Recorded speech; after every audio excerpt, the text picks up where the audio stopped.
So when I was a child, um, my mom always signed up for the blood drive at South Haven. They would have the blood van come, which I still think is vampires, but they would have the blood van come and you would sign up for a time and you would have, the ability to donate blood. I always thought that meant that my mother was going to be like drained completely of her blood as a child. I was very concerned that she was going to die. And so I would go and cross her name out on the blood drive sheet. And then she would show up and be shocked to find out that her name had been crossed out. She thought there were like people in the congregation doing it. So I was causing drama because mom's trying to figure out who would cross my name off of the blood drive, because she would get the first slot. She was so excited. And then she would find out that her name had been crossed out. So she had to go to the back of the line, meaning she got no nap on Sunday. And it wasn't until last week that I told I think I finally and guess got who's caught. here? She's my mom right here. and the blood van. We're going to do it live on air.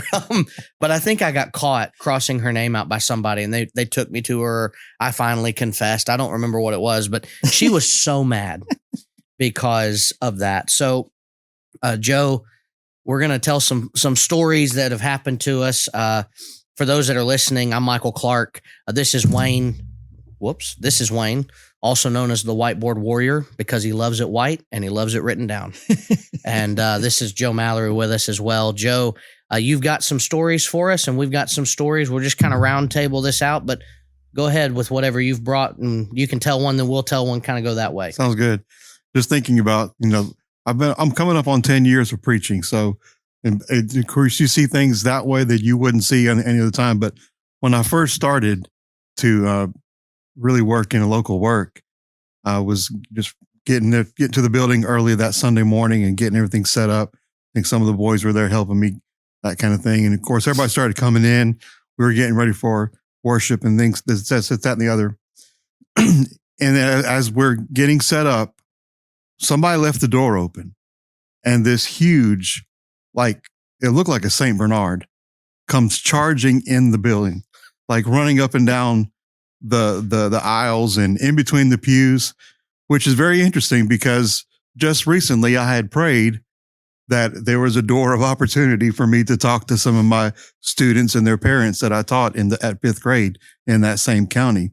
Well, little did I know that some of our neighbors, we lived right by the church building. We were in a parsonage. Right behind the church building was a family of one of the students that I taught. And of course, this was his dog. So trailing behind this big Saint Bernard is the father and the son, the one that I taught. So I thought, well, here we go. There's the answer to a prayer. Yeah. But here we are all of us trying to, I don't want to touch this dog, but because I, don't know what's going on, but they finally got him. I said, we're so thankful you're here. Yeah. Come by whenever you have a chance. We'd love to have a chance to visit with you and perhaps, teach you some things that what we're doing here. Of course, they were prominent in one of the denominations there, but it was still an opportunity. I think they were a bit bashful and shamed by what their dog had done. But I thought, man, I've never seen that before in my life. A furry but friendly friend, but not one that we anticipated coming to visit. We getting to travel over this last year and a half, we've visited congregations, and not every congregation is as formal as especially we are used to in the Bible Belt, we'll say. And so one congregation in particular we visited, was especially we got there we were first on a Wednesday night, and it was even less informal than was Sunday. And not to say worship was out of place or anything like that on Sunday. I'm just saying, just less formal. Let's call it that. But anyway, so we're sitting around and everything, but I'm noticing there's a dog in service, and I just not ever experienced that before. And I know I've heard people debating, can we even bring an animal into all right, I don't know if that's worthy debate or not, but anyway, but I've never really thought about it until I'm sitting in there, and so Wednesday night passes and everything was fine, no big deal. It's just a little Lady had just a little dog, and dog didn't make a peep, no big deal. Sunday rolls around and there's probably 3 or 4 times as many people there. And there's, I think, 3 dogs in the service. One of them was a big dog. Okay. But the dog just laid down behind its, owner and, just in the chair that, right beside the chair, just right, no big deal, and I'm just looking around, but I'm waiting for the moment that something's going to go awry, and it never did, but it kept me nervous the whole time. I'm just waiting and thinking and all that. And as dogs do, and as sometimes humans do, we do. Yeah. Okay. This animal passed. Interesting. Gas. Oh, I thought you meant passed away. No, passed gas. And it was so loud, and and everybody's just trying to keep it together. And what happens next? The smell hits, and it is like, oh, and we're all just trying to keep our demeanor about us and everything, but people are starting to, just crack up. People are choking, and it is bad. Perhaps since it was a public thing. No, it's not Maddie. We did not take Maddie in there, so it was. Perhaps since it was a public thing, he or she ought to confess and respond to the invitation. Right. Come forward or go out the door. Either one will be fine at this point. I'm gonna read that Facebook post from the other night. I won't say who did it, but yeah, absolutely. I got on Facebook the other night. Since we're talking about dogs, this is a dog themed episode now. I've got 2 that I'll tell about dogs, but I got on Facebook the other day and I saw this post from somebody and it says, "Do we have any vets and they said their area that will come to your house to euthanize a dog?" And I thought the wording of that was funny because I knew they meant come to my house to euthanize my dog. My dog needs to be put down. But the way it's worded is, do we have any vet that will just go to your house and kill a random dog just for whatever reason we're putting down this dog? And I thought that would be a TV show that I would love to see the Dog Whisperer host. That would be amazing. You're sitting at home, nothing's going on. The doorbell rings and it's a crew with a kennel. And they're like, "We need to use your house to put this dog down. We have no reason why, but this is the show." And every time it'll be someone from PETA that they happen to go to. I think that would be amazing. Also, I was traveling somewhere and I'm walking down a hallway and I missed, as I rounded the hallway, this woman with her dog passed into the other hallway and I didn't see. And so I don't know there's a dog on the other side of this hallway. This woman is standing right out to the base of the hall that I'm walking down. I can't see a dog leash or anything. And so she's carrying on a conversation with another woman. And I thought, okay, they're just 2 friends talking. All of a sudden I hear her say, "Hazel, stop licking the floor." And I'm like, is there a woman on the floor right now licking the floor? And I walk by right as she says that and see a dog. And I just couldn't help myself. I said, "I thought you were talking to her." And she thought that was the funniest thing. And she said, "No." And I said, "Well, I was never gladder than to find out that it wasn't just a random person Hazel, on the floor licking." Hazel, stop it. We've talked about this. This is ridiculous. We've all said some things to our children too, that you never would expect, to say. And so, that's not all that far off, No, thinking about children. That's right. No, it's not. Now, I do think don't put that in your mouth. I do think we should talk about this before I throw it back to you because I want to be able to have you on record for this one. Oh no. Camp. Yes. Mallory, your son, at camp. Mm-hmm. This was the first year I think that I had started being more of a director role. He came, he got COVID. He couldn't stay for the whole week. It was the worst thing ever. He was so excited and then he got sick. So the second year we have him come back and he's actually able to make it the whole week. But I had told the guys, I said, "Look, this is my chair. I've got it sitting here. Don't, put anything in my chair, please. I don't want to accidentally take anybody's stuff. If I come and just grab the chair in the middle of the night, I don't want to just keep stuff out of my camp chair, the one that rocks, that you can take to an outdoor event." I had just left and I get a picture sent to me of Camp putting his suit clothes on my chair. And it wasn't like a full blown suit. It was just like some khaki pants and a dress shirt, I believe. So I stormed right back in. And Camp was so shocked to see me. He was like, and he tried to go over and grab the clothes. And I was like, no. Give me those clothes. So we wet them down and we froze them for 2 full days. And Camp then wore them to bed. And I said, I didn't expect him to have kept them on all night. I just thought he'd wear it till I left. Camp the next day said, it was really cold and nice at first. And then I was just damp the rest of the night. And I said, you wore it all night? But I asked you before I did that. Do you remember what you said? No. You said, absolutely. That sounds like a great idea. Yeah.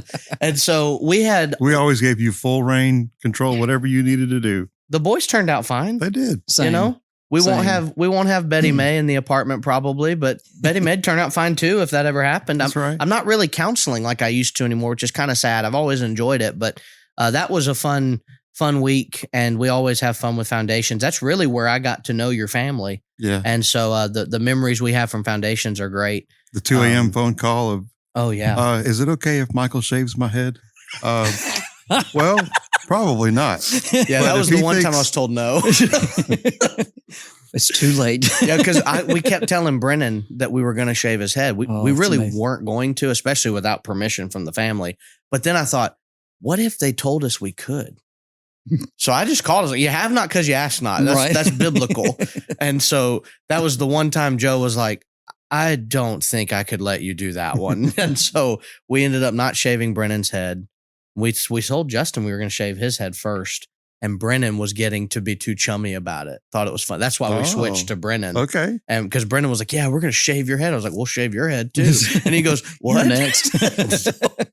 But yeah, those are good memories of Foundations and the time y'all were in school together too. But do you have any other stories you want to tell as well? Yeah, it's something that I thought was pretty unique that had never happened to me before, but it's kind of been passed around, different places. At Bible camp, I used to be a director for the fall retreat there in Douglasville, Georgia. And so, we enjoyed that so much. For about 15 years, I co-directed that, and really I enjoyed our time with the teenagers. But we had a young lady that wanted to respond after one of the evening lessons. Of course, it was probably 10:30 at night after the last Devo. And so I'm thinking, well, it's October, the pool's already closed. All we have left is right here. There's the lake. And the nickname for the lake is Lake Kind of Look a Muddy, because it was kind of nasty. I mean, real nasty.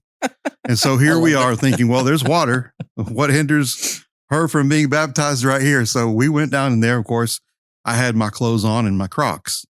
And so we went down, and as soon as I took the first step, my whole leg sunk to all the way up to basically my knees in mud. So she's coming out, and I told her, just be careful. I didn't want her to step on any kind of glass or whatever was going to be down there. And so after she was immersed into Christ, here I am trying to get out. My shoe came off inside the mud. It's still there. I couldn't find it. It's still there. So we always said, a soul for a soul, being able to say. So I thought that was a very unique thing for me, thinking about, what am I going to do now? I lost my favorite pair of shoes, Yeah. Love it. Well, you think about that because we went and found that shoe and we have it right now. No, could you imagine what we have if for you Caden is a walks brand new pair of Crocs. So it's Lake kind of look a muddy, Yeah. and that's just what everyone called it because of how muddy it got. Yeah. That's great. I mean, there's some great fish in there, but Kate will tell you, it's That not. sounds like a typical Georgia lake. Yeah. So, Yeah. Love it. Well, I'll do one more animal themed one here because Adam loves this. But we were driving to a gospel meeting I was doing. My son Adam, by the way, Adam, you might like it. I don't know, but we were driving to a He says gospel no. meeting, and I'm sure Adam was getting restless. He was hungry, and so I said, we're going to drive through Murfreesboro. We'll stop there and eat. And so we get to Murfreesboro, and Adam loves Texas Roadhouse. And so he said, can we eat there? And I said, sure. It's a bros trip. You do things on bros trips you don't normally do just, all the time. And so I said, okay, here we go. We walk in, and the lady said, we're like so full. It's just, it'll be an hour before you can be seated. I thought, well, we're still an hour from where we're going. So if we stay, that's 2 hours of eating and staying before we then drive. That's a 3-hour, commitment basically. So I looked at him. I said, buddy, I don't think we could stay. I said, is there another restaurant you would eat? And he goes, Fazoli's. I said, okay, we'll go to Fazoli's. That's fine. That's kind of a downgrade, but that's fine. We turn to leave and we see a massive rat in the parking lot. Like, it looked like Shredder from Teenage Mutant Ninja Turtles. It was huge. And Adam wanted to pick it up. And I was like, no, don't go over there and pick that up. Don't do it. Adam, leave that alone. Well, it was kind of stumbling. It looked drunk. And Adam and I were laughing that it was probably, eating all those rolls from inside somewhere, and it was full because it was literally swaying in its steps. To this day, he calls it Texas Rat House because of that. That's great. He loves it. He loves Texas Rat House. Great commercial for them. That is a great commercial. Now, I will say this, not a sponsor, obviously, but I am a fan of Texas Roadhouse. Yes. That particular one, unfortunately, needed to get some things together because yikes. And as we were leaving, another couple was coming in. They saw it and they said, maybe we'll eat somewhere else. I said, that's probably wise. I don't know if they travel in packs, but if they do, there's more than one. Well, if you went in and told everybody, then that 3-hour wait may have turned into a 10-minute wait. That's true. I should have trimmed it down. I should have gone back out there and just loudly said, by the way, there's a rat outside. I don't know if that's going to affect anything. Looked like he came from in here. I don't know. Maybe. Well, it had too many rolls. Sat at the bar. Something happened. I don't know. I will say this because this is something. Have you ever gotten the information wrong about someone having passed away that has not? You ever accidentally done that? Somewhat. I was asked to do a meeting last year in Kentucky because the gospel meeting speaker that was originally scheduled to be there could not attend. For some reason, what I had heard was that he had died. And so for 2 months, people were asking me, I saw you're going to be in Kentucky doing a meeting. I didn't know you were scheduled to do that. Yeah, well, the guy that was supposed to do it passed away. And we're doing all this. And I'm in 2 straight months of me saying this. So we get to the meeting and I find out, no, he's not dead. And I couldn't remember who all I told. And so I just want to go on record right now and say, I'm sorry. I don't remember his name because he passed away. No, I don't remember his name, but I feel terrible that I did that. But I genuinely believed that he had passed away, and I've seen the light. Having heard this story previously, we have with us today. I would love it if he walked in. I was like, why'd you say I was dead? Why you say I'm dead, man? He's hot mic'd and everything. You missed what I said, though. I said, I've seen the light. You've seen the light. He didn't, but I have. So, do you have anything else, Joe, that you want to say? Well, along those lines, this is a very serious topic. So, yeah. And I know that a lot of these may help preachers or other people, ministers. This might help as well. It's because I didn't know what to do in this situation. I was very blessed. Here I am teaching the Sunday morning class. I was not preaching at that point. I had really just understood what I wanted to do based upon this was a class on evangelism. So I was teaching all the different aspects and strategies and what we hope to do and how to desire to teach those. And here I am teaching a class on Sunday morning, and I'm looking out, and I notice probably on the second or third row, Sister Thomas. Man, and of course, her name is not Sister Thomas, but I'm going to call her that. I was about to say, uh-oh. Yeah. She, I could kind of, I looked at her, glanced at her somehow, for some reason, her eyes rolled, and she literally passed out and fell sideways. So this is a serious thing.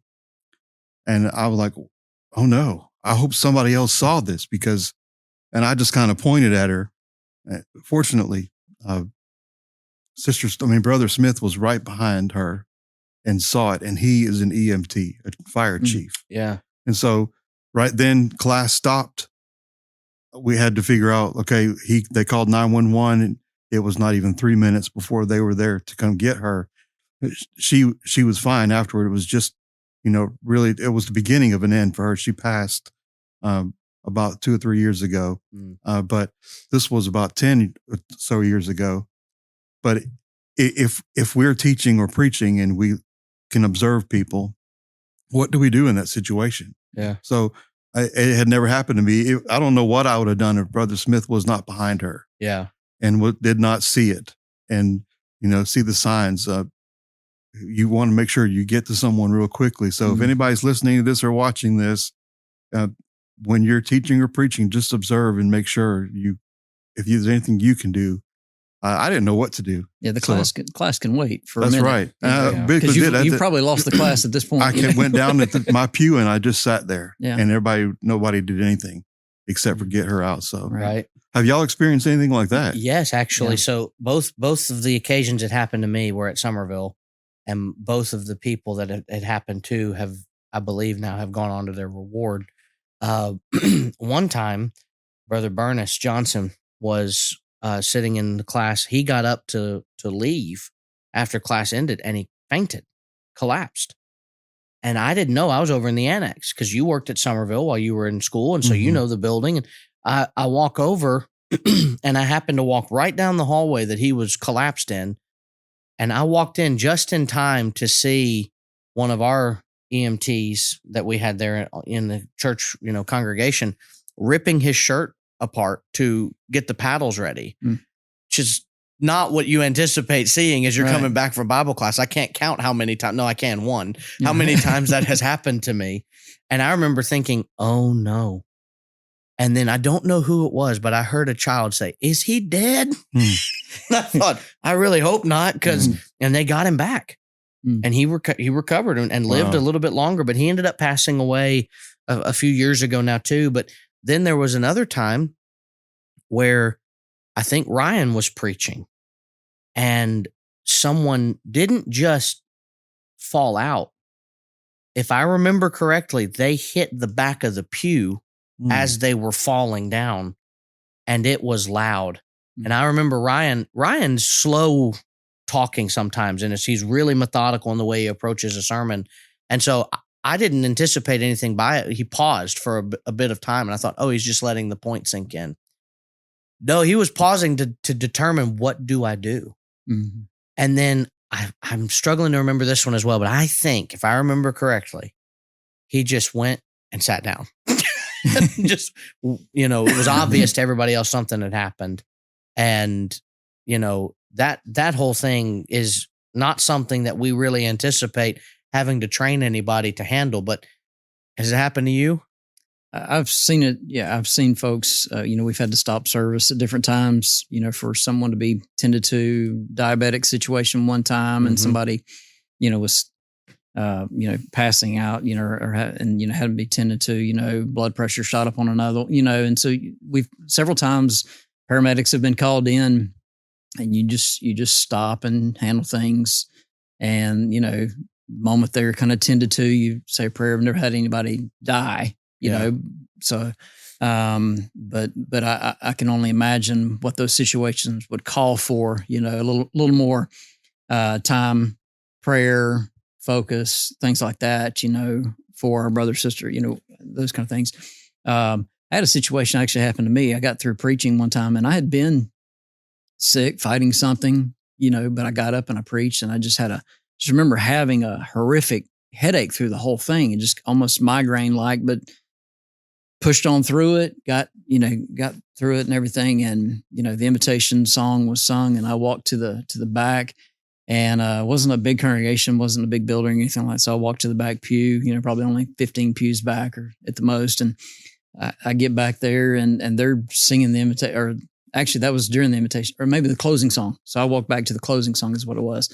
So they're singing, and I went ahead and sat down, and I'd gotten kind of weak feeling and everything. And I was out. I woke up. Didn't wake up dead, but I woke up and I was like, what just happened? And I was slumped over myself and everything, but it was just, I kind of popped to and everything, and the prayer was going on and everything, but I just stayed there sitting because I was expecting, because I was still kind of shaking and everything. And so I just had gotten weak Mm. and literally passed out. And so it's, weird things happen. Yeah. You press on. there- Cindy walked to the back and she got me, and a couple of them got me up or whatever, and we got out of there. We took some medicine, passed out. Didn't again. mean to bring such seriousness to the conversation, but Yeah. But did that really happen? Right? Yeah. Things happen. yeah, So, we need to be in ready for preaching. that kind of stuff. Yeah. There was I think it was 2018 or 19.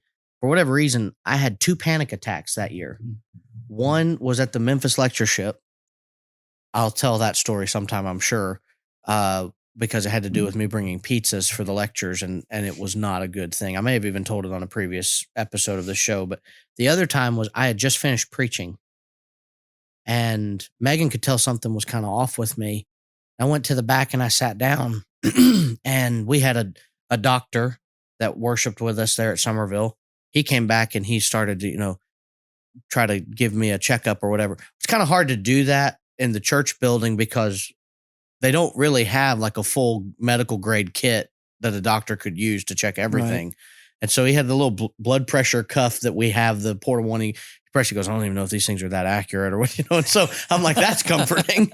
Not helpful. And he looks at it and he goes, yeah, your blood pressure is like super high. You probably need to breathe, take your tie off. And I was like, absolutely. No, but I took the tie off and I just had to sit there and breathe for a little bit.